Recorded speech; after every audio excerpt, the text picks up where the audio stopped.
ಮಕ್ಕಳು ಕನ್ನಡವನ್ನು ಸರಿಯಾದ ಉಚ್ಚಾರಣೆಯೊಂದಿಗೆ ಮಾತನಾಡದೇ ಇರುವುದು ಬಹುದೊಡ್ಡ ಸಮಸ್ಯೆಯಾಗಿದೆ.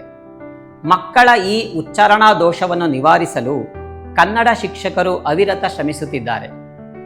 ಈ ನಿಟ್ಟಿನಲ್ಲಿ ವಿದ್ಯಾಂಜಲಿ ಅಕಾಡೆಮಿ ಫಾರ್ ಲರ್ನಿಂಗ್ ಶಾಲೆಯ ಕನ್ನಡ ಶಿಕ್ಷಕರಾದ ನಾವು ಒಂದು ಕ್ರಿಯಾ ಸಂಶೋಧನೆಯನ್ನು 2024-25ನೇ ಶೈಕ್ಷಣಿಕ ವರ್ಷದಲ್ಲಿ ಕೈಗೊಂಡೆವು. ಎಲ್ಲರಿಗೂ ನಮಸ್ಕಾರಗಳು. ನಾನು ನಂದೀಶ ಎ, ಕನ್ನಡ ಭಾಷಾ ಶಿಕ್ಷಕ, ವಿದ್ಯಾಂಜಲಿ ಅಕಾಡೆಮಿ ಫಾರ್ ಲರ್ನಿಂಗ್. ನಮ್ಮ ಕ್ರಿಯಾ ಸಂಶೋಧನೆಯ ವಿಷಯ ಕನ್ನಡ ಭಾಷಾ ಉಚ್ಚಾರಣಾ ದೋಷವನ್ನು ಮಾಂತೆಸೊರಿಯ 3 ಹಂತಗಳ ನಾಮಪಾಠ ವಿಧಾನದಿಂದ ಪರಿಹರಿಸಲು ಸಾಧ್ಯವೇ ಎಂಬುದಾಗಿತ್ತು. ಉಚ್ಚಾರಣೆ ಸರಿಯಿಲ್ಲದ ಭಾಷೆ ಕೇಳುಗರಲ್ಲಿ ಆಭಾಸವನ್ನು ಉಂಟುಮಾಡಿ ಗೊಂದಲಕ್ಕೆ ಈಡು ಮಾಡುತ್ತದಲ್ಲವೇ? ಆದ್ದರಿಂದ ಮಕ್ಕಳ ಉಚ್ಚಾರಣಾ ದೋಷವನ್ನು ಸಣ್ಣ ವಯಸ್ಸಿನಲ್ಲೇ ಸರಿಪಡಿಸಿ ಅವರಿಗೆ ಸರಿಯಾದ ಉಚ್ಚಾರಣೆಯ ಬಗ್ಗೆ ಅರಿವು ಮೂಡಿಸುವುದು ಅತ್ಯಗತ್ಯ. ಮಾತನಾಡುವಾಗ ಮಕ್ಕಳು ಹಲವಾರು ಉಚ್ಚಾರಣಾ ದೋಷಗಳನ್ನು ಮಾಡುತ್ತಾರೆ. ಅವುಗಳಲ್ಲಿ ದೀರ್ಘಸ್ವರ, ಮಹಾಪ್ರಾಣ ಮತ್ತು ಅನುನಾಸಿಕ ಅಕ್ಷರಗಳ ಉಚ್ಚಾರಣಾ ದೋಷಗಳು ಮುಖ್ಯವಾದವು.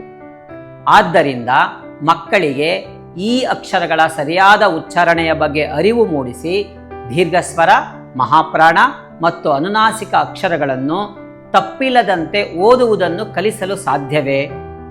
ಅದು ಸಾಧ್ಯವಾಗುವುದಾದರೆ ಯಾವ ವಿಧಾನವನ್ನು ಅಳವಡಿಸಿಕೊಳ್ಳಬೇಕು ಎಂಬುದು ನಮ್ಮ ಮುಂದಿದ್ದ ಸಮಸ್ಯೆ. ಅದಕ್ಕಾಗಿ ನಾವೆಲ್ಲ ಚರ್ಚಿಸಿ ಮಾಂತೆಸೊರಿಯ 3 ಹಂತಗಳ ನಾಮಪಾಠ ವಿಧಾನವನ್ನು ಅನುಸರಿಸಲು ನಿರ್ಧರಿಸಿದೆವು. ನಾವು ಆಯ್ಕೆ ಮಾಡಿಕೊಂಡ 3 ಹಂತಗಳ ನಾಮಪಾಠ ವಿಧಾನವು ಮಕ್ಕಳ ಉಚ್ಚಾರಣಾ ದೋಷವನ್ನು ಸುಧಾರಿಸುತ್ತದೆಯೇ ಎಂದು ಕಂಡುಕೊಳ್ಳುವುದು ನಮ್ಮ ಗುರಿಯಾಗಿತ್ತು. ಇದಕ್ಕಾಗಿ 10ರಿಂದ 11 ವಯೋಮಾನದ ಒಟ್ಟು 31 ಮಕ್ಕಳಿಗೆ ಪೂರ್ವ ಪರೀಕ್ಷೆಯನ್ನು ನಡೆಸಿದೆವು. ಇದರಲ್ಲಿ 8ರಿಂದ 12 ದೋಷಗಳನ್ನು ಮಾಡಿದ 10 ಮಕ್ಕಳನ್ನು ಆಯ್ಕೆ ಮಾಡಿಕೊಂಡೆವು. ಇವರಿಗೆ ವಿಶೇಷ ತರಗತಿಗಳನ್ನು ನಡೆಸಿದೆವು. ದಿನಕ್ಕೊಂದರಂತೆ ಒಟ್ಟು 15 ಅವಧಿಗಳ ತರಗತಿಗಳನ್ನು 3 ವಾರಗಳಲ್ಲಿ ತೆಗೆದುಕೊಂಡೆವು. ಇದರಲ್ಲಿ ದೀರ್ಘಸ್ವರಕ್ಕೆ 5 ಅವಧಿಗಳು, ಮಹಾಪ್ರಾಣಕ್ಕೆ 5 ಅವಧಿಗಳು ಮತ್ತು ಅನುನಾಸಿಕಗಳಿಗೆ 5 ಅವಧಿಗಳನ್ನು ಬಳಸಿಕೊಂಡೆವು. ಈ ತರಗತಿಗಳಿಗೆ ಮಾಂತೆಸೊರಿಯ 3 ಹಂತದ ಪಾಠ ವಿಧಾನವನ್ನು ಅಳವಡಿಸಿಕೊಂಡೆವು.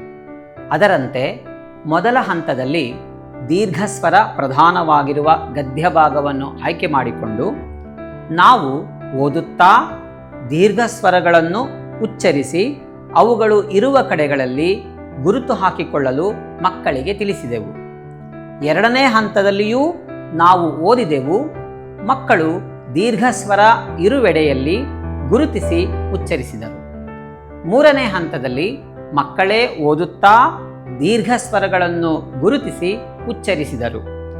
ಈ ವಿಧಾನವನ್ನು ಮಹಾಪ್ರಾಣ ಮತ್ತು ಅನುನಾಸಿಕಗಳಿಗೂ ಅಳವಡಿಸಿಕೊಂಡೆವು. 3 ವಾರಗಳ ನಂತರ ನಾವು ಮತ್ತೆ ಪರೀಕ್ಷೆಯನ್ನು ನಡೆಸಿದೆವು. ಈ ಪರೀಕ್ಷೆಯಲ್ಲಿ ಉಚ್ಚಾರಣಾ ದೋಷಗಳು 70% ಸುಧಾರಿಸಿದ್ದವು. ಇದರಲ್ಲಿ 60% ಮಕ್ಕಳು ಕೇವಲ 1ರಿಂದ 3 ದೋಷಗಳನ್ನಷ್ಟೇ ಮಾಡಿದ್ದುದು ಕಂಡುಬಂತು.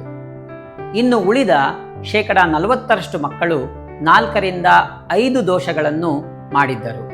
ಈ ನಿರೀಕ್ಷೆಗೂ ಮೀರಿದ ಫಲಿತಾಂಶದಿಂದ ನಮಗೆ ಮಾಂತೆಸೊರಿಯ 3 ಹಂತದ ಪಾಠ ವಿಧಾನವನ್ನು ಇತರ ಉಚ್ಚಾರಣಾ ದೋಷಗಳಿಗೂ ಮತ್ತು ಇತರ ವಯೋಮಾನದವರಿಗೂ ಅಳವಡಿಸಿಕೊಳ್ಳಬಹುದು ಎಂದು ತಿಳಿಯಿತು.